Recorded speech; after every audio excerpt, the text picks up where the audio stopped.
The Universe in a Nutshell, by Stephen Hawking. Introduction. Imagine for a moment that you could hold the entire universe in the palm of your hand. Not a model, not a map, but the real thing, all of space, all of time, every star, every galaxy, every possible past and every possible future, all contained within a single, tiny nutshell. It sounds like a line from a poem, doesn't it? In fact, it is. It's a line spoken by Shakespeare's Hamlet, who said, "I could be bounded in a nutshell and count myself a king of infinite space." But what if it wasn't just poetry? What if the greatest scientific mind of our time told you that this is, in a profound way, the truest description of our reality? That mind belonged to Stephen Hawking. When you think of a genius, his is the image that often comes to mind. A brilliant man in a wheelchair, his body stilled by illness, but his mind soaring across the vastness of the cosmos, speaking to us through a computer in a voice that became recognized across the globe. His first popular book, A Brief History of Time, became a publishing sensation, selling millions of copies and resting on bestseller lists for over 4 years. It was a book that took the most complex ideas in physics and offered them to the world. But Hawking knew that story wasn't finished. Science had advanced, and so had his own thinking. So he gave us this book, The Universe in a Nutshell. It's not just a sequel, it's a deeper, more wondrous, and more mind-bending journey. This isn't just a book about physics, it's a book about the very nature of reality itself. It sold over 10 million copies in its first decade alone, proving once again that we are a species that hungers to understand our place in the cosmos. Today, we are going to walk through the universe as Stephen Hawking saw it. We're going to explore a world where time can bend and stretch, where the universe has not one history but every possible history, and where our reality might be nothing more than a hologram on the edge of space. My promise to you is this: by the end of our time together, you won't just understand these ideas. You'll feel them.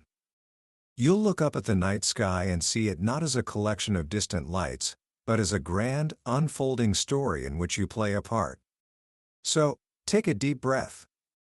Let go of what you think you know. We're about to open the nutshell. Book summary. Our story begins not in the far reaches of space, but in a Swiss patent office at the beginning of the 20th century. A young man named Albert Einstein, who wasn't considered a child prodigy and struggled to find an academic job, was quietly starting 2 revolutions that would forever change our understanding of time, space, and reality. At the time, scientists believed they were on the verge of knowing everything. They imagined that space was filled with an invisible substance called the ether. Light, they thought, was just a wave traveling through this ether, much like sound is a wave traveling through the air. It seemed a neat and tidy picture. But there was a problem. If you're on a train moving forward and you throw a ball forward, the ball's speed is its own speed plus the speed of the train. It makes sense, right? Scientists thought the same must be true for light. If the Earth is moving through the ether, then light moving in the same direction should appear to travel slower, and light moving against our direction should appear faster. But when they tested it, in a famous experiment by Michelson and Morley, they found something baffling. The speed of light was always the same. No matter how fast you were moving, or in what direction, light always clocked in at the exact same speed. This was a deep puzzle. It was as if the universe had a speed limit that nothing could break, and it was the same for everyone. This is where young Einstein came in. In 1905, he published a paper that took this strange fact and built a new reality from it. He started with a simple, bold idea. What if there is no ether? What if the laws of science, including the speed of light, are the same for everyone, no matter how they are moving? The consequences of this single idea were earth-shattering. For it to be true, Einstein realized, we had to abandon something we all take for granted, the idea of a single, universal time. He proposed that time is not absolute. Instead, everyone has their own personal time. If you and I are sitting still together, our clocks tick at the same rate.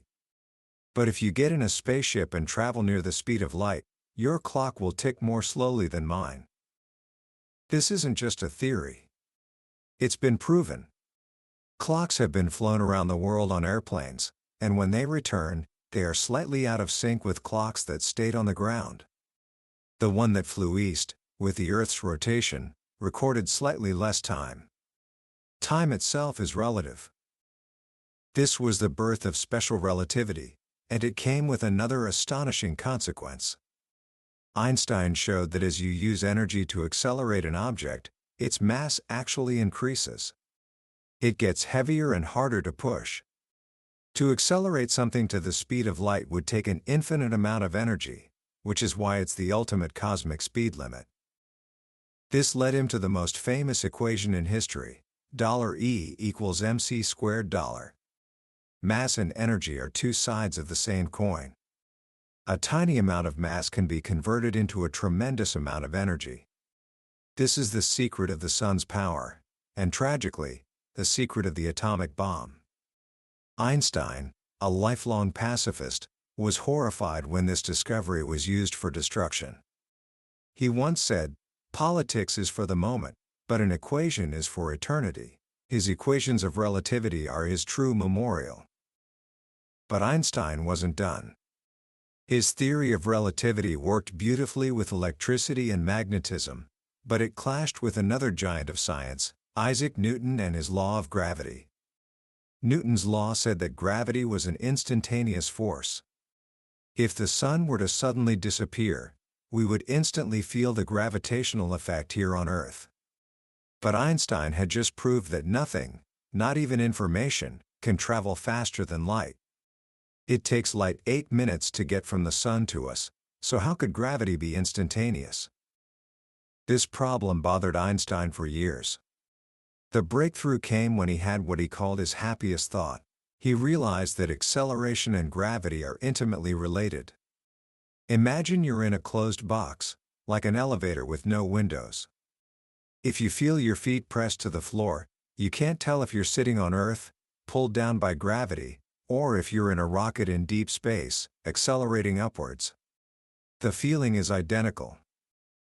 From this simple idea, Einstein made a monumental leap. He proposed that gravity isn't a force at all. Instead, it's a consequence of the shape of space and time.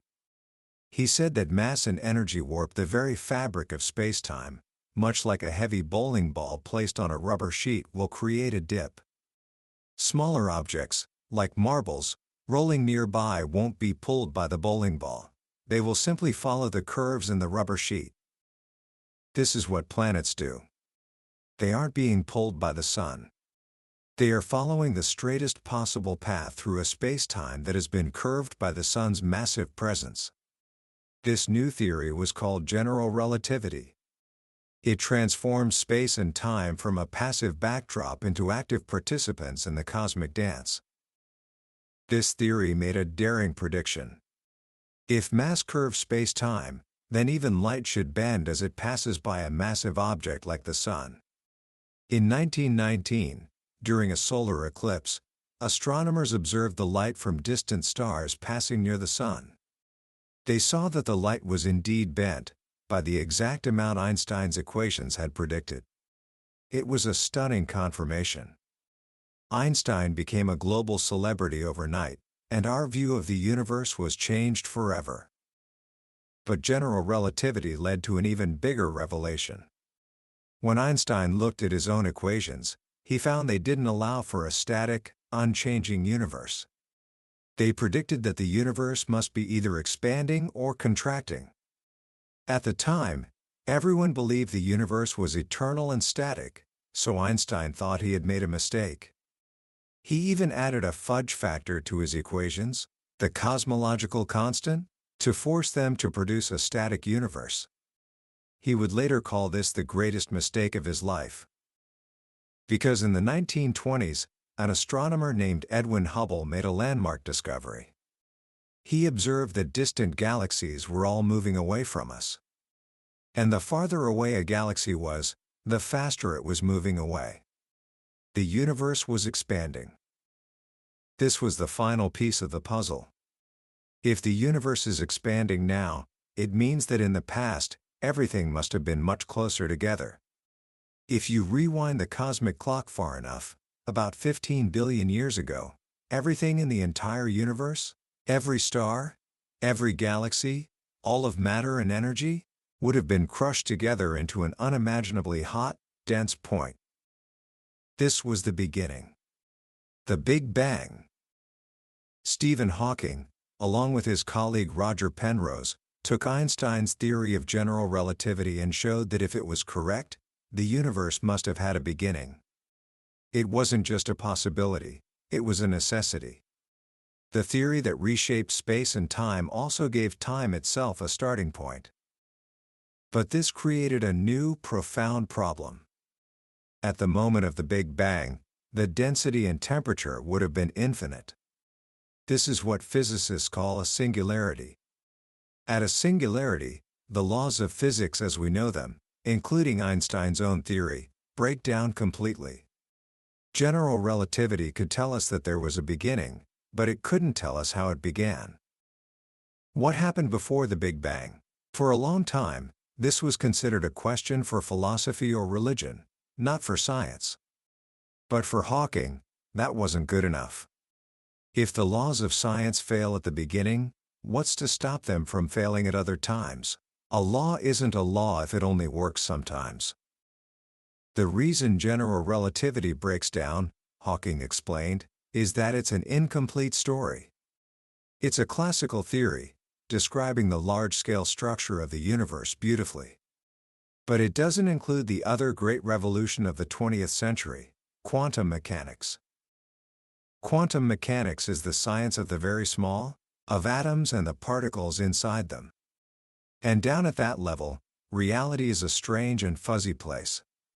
It's governed by the uncertainty principle, which states that you can't know both the precise position and the precise speed of a particle at the same time. The more you pin down one, the fuzzier the other becomes. This randomness at the heart of reality deeply troubled Einstein, who famously said, "God does not play dice." But as Hawking liked to joke, all the evidence suggests that God is quite a gambler. The quantum world is a world of probabilities, not certainties. And it has a strange property. Even in what we think of as empty space, a perfect vacuum, things are happening. The uncertainty principle means that empty space is actually fizzing with energy. Pairs of virtual particles are constantly popping into existence, flying apart, and then coming back together to annihilate each other.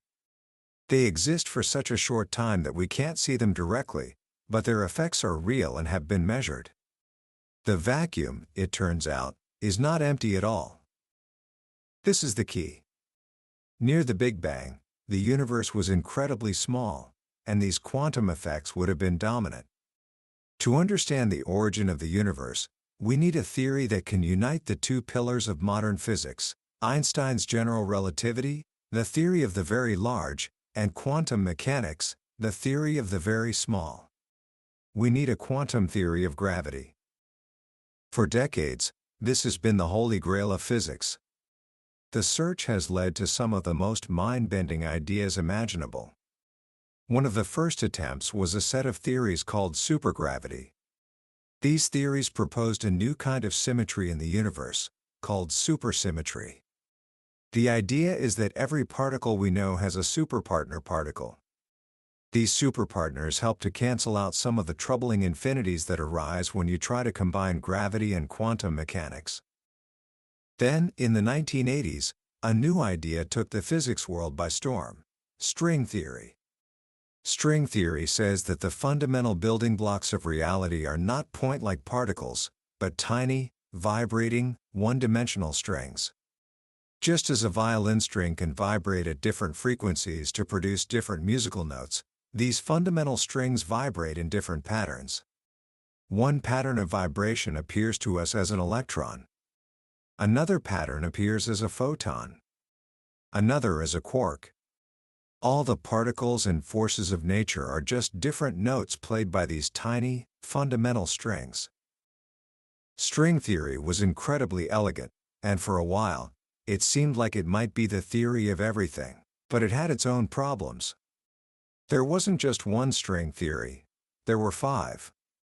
And they only worked if the universe had 10 dimensions, our familiar 3 dimensions of space and 1 of time, plus 6 other dimensions curled up so small that we can't see them. It was a confusing picture.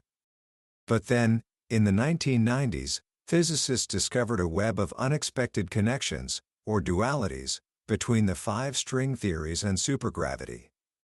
They realized that these weren't different theories at all. They were just different facets of a single, deeper, underlying theory that exists in 11 dimensions. This mysterious parent theory was given a name, M-theory. The M is said to stand for magic, mystery, or membrane, depending on who you ask. Because in M-theory, strings are not the only fundamental objects. There are also higher dimensional objects called P-branes. A1 brane is a string. A2 brane is a surface, like a membrane. And M-theory allows for branes of many dimensions. We don't have the full picture of M-theory yet. It's like a jigsaw puzzle where we've only figured out the edges. The middle is still a mystery. But this quest for a unified theory has opened up a whole new way of thinking about the universe, and about the beginning of time itself. This brings us back to the problem of the Big Bang. How can we describe a beginning without a boundary, a starting point where the laws of physics don't break down? Here, Hawking, along with physicist Jim Hartle, introduced one of his most profound and beautiful ideas, the no-boundary proposal. To understand it, we need to introduce a strange but powerful concept, imaginary time. Don't let the name scare you.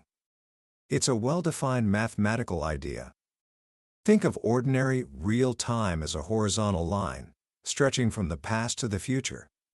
Imaginary time is simply another line, running at a right angle to real time, vertically. In Einstein's classical theory, real time is special. You can only move forward in it. But in the mathematics of quantum gravity, imaginary time behaves just like another direction in space. You can move back and forth in it, just like you can move left or right. The no-boundary proposal suggests that the history of the universe in imaginary time has no boundary, no beginning or end. It's a closed surface, like the surface of the Earth. You can travel all over the Earth, but you'll never fall off an edge or come to a starting point. The South Pole is a point on the Earth, but you can't go any further south than the South Pole. It's a beginning that isn't a jagged edge or a singularity. It's a smooth, regular point. If the universe's history in imaginary time is this smooth, closed surface, then our history in real time is what emerges from it. The Big Bang is not a moment where the laws of physics broke down. It's the moment that corresponds to the South Pole of the universe's history in imaginary time.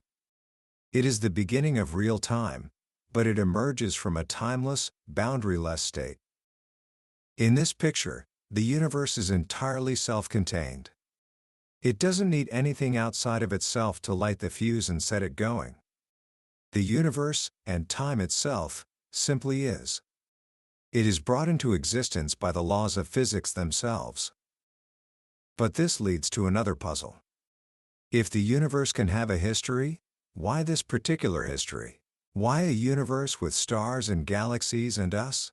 This is where another fascinating idea comes into play, one that was first developed by the physicist Richard Feynman. Feynman revolutionized quantum mechanics with his idea of multiple histories or a sum over histories. He said that to get from point A to point B, a particle doesn't just take one path. It takes every single possible path, all at once. It travels in a straight line, it zigs and zags, it goes out to the edge of the galaxy and back. Each of these histories has a certain probability. When you add up all the probabilities of all the possible histories, you get the final outcome that we actually observe. For large objects, like a baseball, all the wacky paths cancel each other out, and only one path, the classical path that Newton described, remains. But for a tiny particle, this multiplicity of histories is real. Hawking proposed that we apply this same idea to the entire universe. The universe doesn't have a single history. It has every possible history, each with its own probability. There's a history where the universe expanded and then immediately collapsed. There's a history where it's cold and empty. There's even a history, Hawking joked, where Belize won every gold medal at the Olympics, though its probability is very low. We live in one of these histories. So what singles it out? This is where we encounter the anthropic principle. In its simplest form, the anthropic principle says that the universe must be the way it is, because if it were different, we wouldn't be here to observe it. Many of the possible histories for the universe are not suitable for the development of intelligent life. Some last for only a fraction of a second. Some are so curved that stars and planets could never form. Some are just empty. The very fact that we are here, asking these questions, means we must live in one of the minority of histories that allows for galaxies, stars, and ultimately, life to form. For example, why does space have 3 dimensions? In M-theory, it could have many more. The anthropic principle offers an explanation. In a 2-dimensional universe, a creature with a digestive tract that went all the way through it would fall into 2 pieces. It's hard to imagine complex life evolving. In a universe with 4 or more large space dimensions, the law of gravity would be different. Planetary orbits around stars would be unstable. Planets would either spiral into their sun or fly off into the cold darkness. Atoms themselves might not be stable. So, it seems that only a universe with 3 large dimensions of space is stable enough for beings like us to evolve. The universe is the way it is because it is the only kind of universe that can produce observers to wonder about it. This brings us back to Shakespeare's line, "The universe in a nutshell." Hawking suggests that the most probable history for a universe that contains intelligent life is one that begins from a tiny, slightly flattened sphere in imaginary time.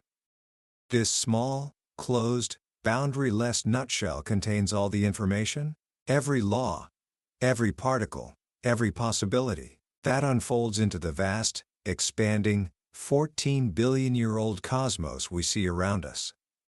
We could indeed be bounded in a nutshell and count ourselves kings of infinite space. This new understanding of the universe opens up even stranger possibilities. If space-time can be warped so dramatically, could we travel through it? Could we travel in time? The idea of time travel is usually the stuff of science fiction, but general relativity does seem to permit it, at least in theory. Space-time could be so warped that it creates what are called wormholes, tunnels or shortcuts through space and time. You could enter one end of a wormhole and emerge on the other side of the galaxy, or even at an earlier time. This, of course, leads to famous paradoxes. The grandfather paradox asks, what if you went back in time and prevented your grandparents from meeting? You would never have been born, but if you were never born, you couldn't have gone back to prevent them from meeting. It's a logical contradiction. Hawking was deeply intrigued by this problem. He asked, do the laws of physics protect history from being changed? He proposed what he called the chronology protection conjecture. He argued that the laws of physics conspire to prevent time travel on a macroscopic scale. His reasoning was based on quantum mechanics. To create a wormhole and keep it open long enough for a spaceship to pass through would require matter with negative energy density. As we've seen, quantum fluctuations can create negative energy locally, but Hawking's calculations suggested that as you try to build a time machine, the virtual particles circulating through the wormhole would build up to an infinite energy density right at the entrance. Any person or spaceship trying to enter would be destroyed by a bolt of radiation. History, it seems, protects itself from paradoxes. While macroscopic time travel might be out, Hawking's work on black holes introduced another kind of paradox, one that threatened the very predictability of the universe. As we've discussed, black holes are regions of space-time so warped that nothing, not even light, can escape. But in 1974, Hawking made his most famous discovery. By combining general relativity with quantum mechanics, he showed that black holes are not completely black. They radiate. Because of quantum fluctuations, pairs of virtual particles are constantly popping into existence near the event horizon, the point of no return of a black hole. Occasionally, one particle of a pair will fall into the black hole, while the other escapes. To an observer far away, it looks as if the black hole has emitted a particle. This steady stream of particles is now known as Hawking radiation. This radiation carries energy away from the black hole, meaning the black hole loses mass. Over an immense period of time, it will shrink and eventually evaporate completely, disappearing in a final burst of radiation. This created a deep puzzle, the information loss paradox. When something falls into a black hole, a book, a spaceship, an astronaut, all the information that made it unique seems to be trapped inside. The no-hair theorem says that a black hole is defined only by its mass, charge, and spin. It has no hair, no other features. So what happens to all the information about what fell in when the black hole evaporates? Does it disappear from the universe forever?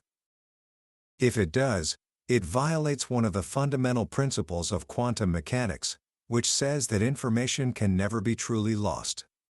This would mean that the universe is not deterministic. Even if we knew the complete state of the universe at one moment, we couldn't predict the future with certainty, because information could be randomly vanishing down black holes. Our ability to make definite predictions would be reduced to zero. This was a debate that raged for decades, with Hawking himself arguing for a long time that information was indeed lost. But recent developments in M-theory and the holographic principle have started to change the picture. The holographic principle is the idea that all the information contained within a volume of space, like the inside of a black hole, can be described by a theory that lives on the boundary of that region. It's like a hologram, where a three-dimensional image is encoded on a two-dimensional surface. This suggests that the information about what falls into a black hole isn't lost. It's encoded on the event horizon and is slowly played back to the universe in the subtle correlations within the Hawking radiation. The information is scrambled, but not destroyed. Predictability, it seems, is saved. So, where does this leave us? We've journeyed from Einstein's curved spacetime to the quantum fizz of the vacuum, from the beginning of time in a no-boundary nutshell to the mysteries of black holes and the possibility of other dimensions. We find ourselves in a brand-new world. The latest ideas from M-theory suggest that our entire four-dimensional universe might be a brane, a membrane floating in a higher dimensional space, or bulk. Matter and forces like electricity would be stuck to our brain, which is why we only perceive three dimensions of space. But gravity, being the curvature of space-time itself, could leak out into the extra dimensions. This could explain why gravity is so much weaker than the other forces of nature. Most of its strength is diluted by spreading out into the bulk. This idea is not just a wild fantasy, it makes testable predictions. For instance, at very small distances, gravity might behave differently than Newton's law predicts. Experiments are currently underway to test this. In one version of this brane world scenario, there could be another shadow brane parallel to our own. We would never be able to see it, because light is stuck to each brane. But we would feel its gravitational pull. The mysterious dark matter, the unseen mass that seems to hold our galaxy together, might just be ordinary matter on a nearby shadow brane. Perhaps the most mind-bending idea of all is holography. If the information of a volume can be encoded on its boundary, could it be that we, who think we live in a three-dimensional world, are actually just holographic projections of information stored on a two-dimensional surface at the edge of the universe? In this view, we are the shadows on the wall of Plato's cave. Which is real, the brain or the bubble, the world we see or the information on the boundary? From a scientific perspective, the question may not even have meaning. If two models both describe our observations perfectly, you are free to use whichever is more convenient. Reality is in the description, not in the thing described. From the smallest possible scale to the largest, from the beginning of time to its ultimate fate, Stephen Hawking has taken us on a tour of the universe that is both awe-inspiring and deeply personal. It is a universe far stranger and more wonderful than we could have imagined. And our journey of understanding it, he believed, has only just begun. The final frontier is not space, but the human mind and its ever-increasing complexity, as we continue to unravel the secrets of the cosmos. Commentary. As we come to the end of this journey through the universe in a nutshell, it's worth taking a moment to reflect on what we've just explored. This isn't just a collection of fascinating facts about physics. It's a testament to the power of human curiosity. Stephen Hawking's greatest gift was not just his brilliant mind, but his ability to make the rest of us wonder. He invited us to ask the biggest questions there are. Where did we come from? Why is the universe the way it is? What is our place within it? For me, the most powerful and hopeful message in this book is that the universe is governed by laws, and that we, a species of intelligent life on a small planet orbiting an average star, have the capacity to understand them. Think about that for a second. The universe is not a chaotic, meaningless void. It operates on principles of profound mathematical beauty and elegance. And we can grasp them. That is perhaps the most astonishing fact of all. Hawking's work, from the no-boundary proposal to the study of black holes, constantly pushed against the limits of what we thought was knowable.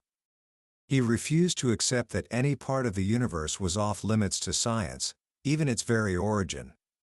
He showed us that the beginning of the universe didn't require a supernatural cause, but could arise naturally from the laws of physics themselves.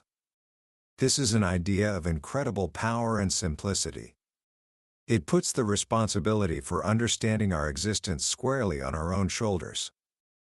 The ideas in this book can feel abstract, even overwhelming. But they have a very real impact on how we see ourselves and our world.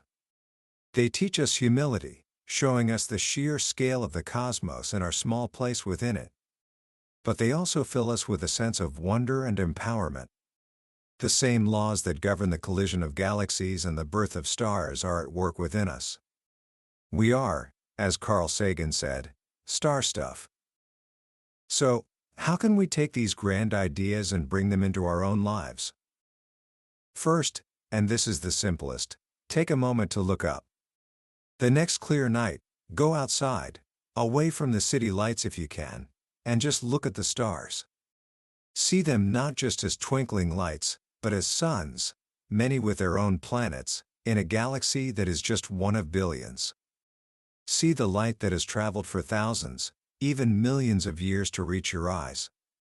Realize that you are looking back in time, and that the universe you are seeing is an expanding, evolving, dynamic place. Let the scale of it sink in. It's a perspective-changing experience. Second, embrace the spirit of inquiry. Hawking's entire life was a testament to the power of asking why. Don't be afraid of complex ideas. Don't be satisfied with simple answers. When you encounter something you don't understand, see it as an invitation to learn.